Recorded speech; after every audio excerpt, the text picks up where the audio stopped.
Hello everyone, my name is Moushumi Das. Welcome to study with RC.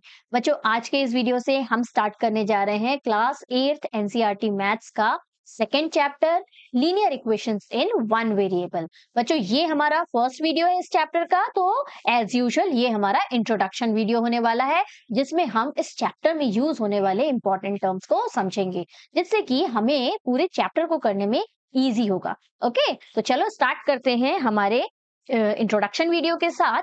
अच्छा, सबसे पहले देखो चैप्टर का नाम। चैप्टर के नाम में ही हमें अलग अलग वर्ड्स हैं। लीनियर, इसका मतलब होता है इक्वेशन, इसका भी मतलब है वेरिएबल, इसका भी मतलब है। ये सारी चीजें हमें समझना बहुत जरूरी है बच्चों। तो देखो सबसे पहले मैं एक एग्जाम्पल बेस्ट होता है समझने, तो ले लेते हैं एक एग्जाम्पल। अब ध्यान से देखो बच्चों, आपने अलजेब्रिक एक्सप्रेशन तो प्रीवियस क्लासेस में भी पढ़ा हुआ है ना। जो नंबर्स होते हैं, अलजेब्रिक एक्सप्रेशंस हमारे नंबर्स, अल्फाबेट और मैथमेटिकल ऑपरेटर्स को यूज करके बनाए जाते हैं। अब ये जो नंबर्स होते हैं, इन्हें ही हम क्या कहते हैं? कांस्टेंट, है ना।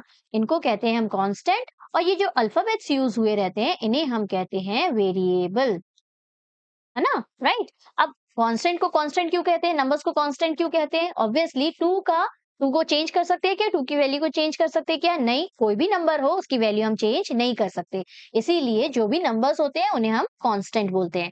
लेकिन देखो, एक्स की जगह आप कोई सी भी वैल्यू पुट कर सकते हो जो भी आपको क्वेश्चन में गिवन में दी हुई है। एक्स की जगह हम 1 पुट कर सकते हैं, टू पुट कर सकते हैं, 21 पुट कर सकते हैं, कुछ भी पुट कर सकते हैं जो भी हमें क्वेश्चन में गिवन में दिया हुआ।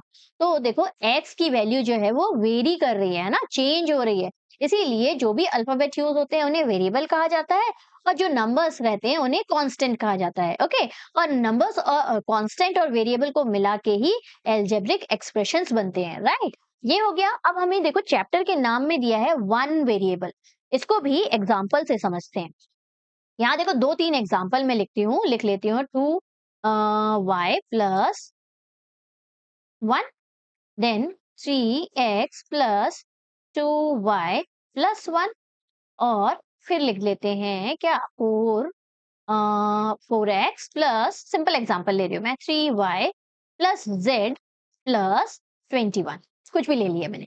अब ध्यान से देखो, पहला वाला जो एग्जांपल लिया है उसमें कितने लेटर्स है, कितने वेरिएबल्स हैं?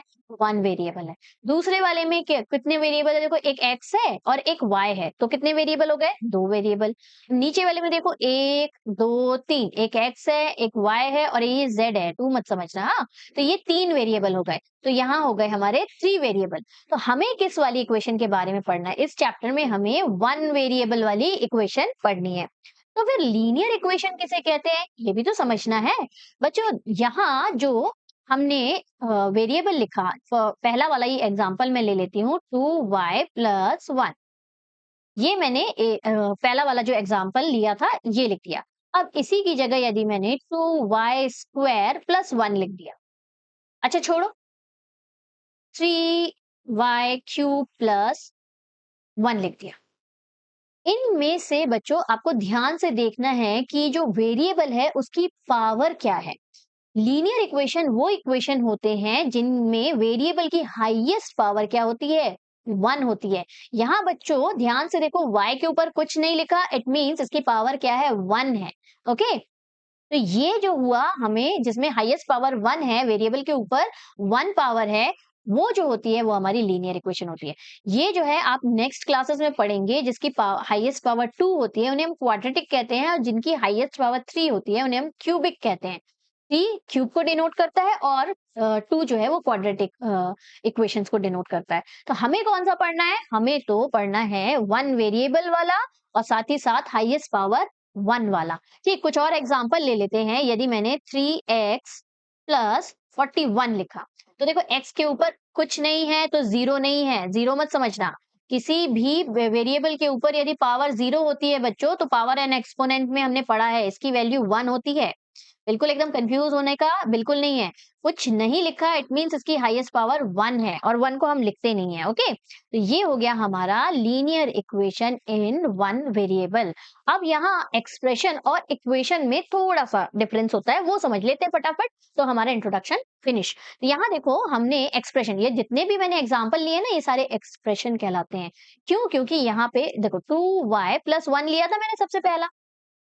यहाँ ये जो है ये एक्सप्रेशन कहलाता है बच्चों, और इसी में यदि मैंने 2y + 1 इज इक्वल टू करके कुछ नंबर लिख दिया या 0 ही लिख दिया, इज इक्वल टू 0 ही लिख दिया, तो भी ये जो बन जाएगा इक्वेशन बन जाएगा बच्चों। हमेशा याद रखना, इक्वेशन को हम इक्वेट करके किसी नंबर से, इक्वेशन में हम किसी भी नंबर को इक्वेट करके लिखते हैं। ये इक्वल टू का साइन यदि आ जाता है तो वो हो जाता है इक्वेशन। ओके, अब यहाँ इक्वेशन यदि है तो इसका एक जो पार्ट होता है उसे हम एलएचएस कहते हैं, जो हमारे लेफ्ट में रहता है, और जो राइट में रहता है उसे हम आरएचएस कहते हैं, राइट हैंड साइड। ओके, तो इक्वेशन में दो ही चीज समझने की है। हर एक्सप्रेशन हमारा इक्वेशन हो सकता है यदि इक्वेट करके इक्वल टू का साइन लगा के कोई नंबर हमने लिख दिया, तो एक्सप्रेशन ही किस में कन्वर्ट हो जाएंगे, इक्वेशन में। इक्वेशन में क्या और एक इंपॉर्टेंट रहता है, एलएचएस होता है और आरएचएस होता है। ओके, तो यही सारी बातें हमें इस चैप्टर में यूज होने वाली है बच्चों, जिन्हें हमें समझना, बेस क्लियर होना बहुत जरूरी था। एक और इम्पॉर्टेंट बात बच्चों आप लोगों को बतानी है मुझे, क्योंकि कई बच्चों को इसमें डिफिकल्टी होती है। यदि मैंने 2x + 3y + z is equal to 0 लिख दिया, तो ये तो हो गया हमारा एल्जेब्रिक इक्वेशन। अब इस एल्जेब्रिक इक्वेशन में कितने टर्म्स यूज हुए हैं हमने छोटी क्लास में पढ़ा है, लेकिन फिर भी बहुत सारे बच्चों को इसमें दिक्कत होती है। बच्चों ये जो मैथमेटिकल ऑपरेटर्स होते हैं ना, ये टर्म्स को डिवाइड करते हैं। तो देखो ये प्लस, इस प्लस ने 2x को अलग किया, ये फर्स्ट वाला टर्म हो गया। ये 3y जो है ये सेकेंड टर्म हो जाएगा। ये देखो ये प्लस वाला जो है ये डिवाइड कर रहा है, और ये लास्ट जो है वो थर्ड टर्म हो जाएगा। तो इस इक्वेशन में कितने टर्म्स हैं? 3 टर्म्स है। ओके, तो ये सारी छोटी-छोटी चीजें हैं, ये मालूम होना हमको बहुत जरूरी है बिफोर मूविंग फर्दर, क्योंकि नेक्स्ट क्लासेस में भी कई बच्चों को इन सारी चीजों में डिफिकल्टी होती है। तो आई होप ये सारी चीजें, ये सारा कॉन्सेप्ट आपको क्लियर हो गया होगा बच्चों। चलो स्टार्ट करेंगे नेक्स्ट वीडियो से हम exercise 2.1 which is very easy. चलो मिलते हैं नेक्स्ट वीडियो में एक्सरसाइज 2.1 के क्वेश्चंस के साथ। Till then take care, bye bye.